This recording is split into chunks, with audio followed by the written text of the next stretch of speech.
Hey everyone, Julian here. Today I'm gonna be showing you how to make your own kicks using this sort of kick designer preset that I've made, which you can get in the description. So anyway, to start off with, before you can really even go into the synth, it's best to kind of think about like what makes a kick. So if you think about like any kind of drum sound, usually, not always, but usually, it's like a hit, like one big hit at the start, known as the transient, and then sort of like a ramp down, which is known as the tail. Um, and so when you go into the synthesizer, you have to think about this, um, because that's the way that you want it to also work in the synth this way. Um, and so what I've done to do this is I've got this LFO on the pitches of these two oscillators, as well as like a few other things. I know this, and I think it's on the master tune. I'm not entirely sure. And if you see this, it's shaped like a ramp. So what this is doing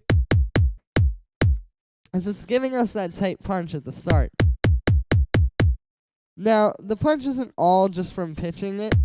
It also comes from this envelope, which as you can see is set up.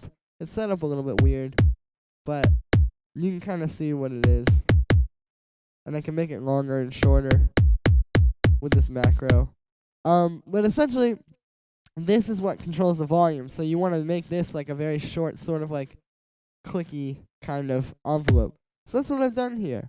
So after that, I mean, the main thing I can really think about, like, other than that, as being like a main component of a kick, is I would say like you need to think about like the sound you want. Like if I just do like a saw wave or something, or let's try this Juno wave for this main one here, it's not really gonna sound very good.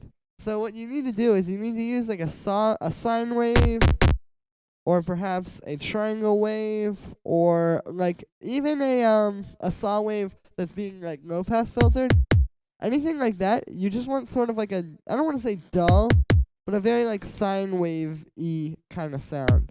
Now I also have this oscillator in there, which is giving it that little bit of like that kind of sound.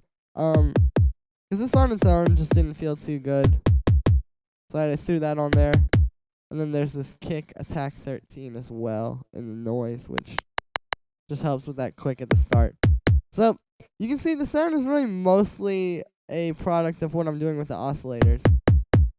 If I turn off all these effects, the sound is still there. Now the effects enhance it because you can use these to sort of bring out some things in the sound that may not have been there already. So to start with, I have this distortion. I got this LFO2 on there, which is doing like this. And that's just, again, sort of mimicking like what a kick would do. Excuse me, I'm a little bit sick. Like at the start of a kick is when the most harmonics are present. So with the distortion, you want to have that be like the peak, and then it goes down over the course of this kick sound. After that, I have a hyperdimension. It's just kind of on there. It doesn't do a whole lot, to be honest with you. It just sort of gives it a little bit more of a powerful sound. After that, I do have on this EQ, which is just set like this. It's just boosting a little bit of high end to bring out these two layers, and a lot to bring out this one. And then after that, I have a filter. And that actually does do a little bit. It's got the same LFO that was on the drive. And again, set to an envelope, so it just plays through one time. And it's doing a similar thing. It's like going down over the course of the sound.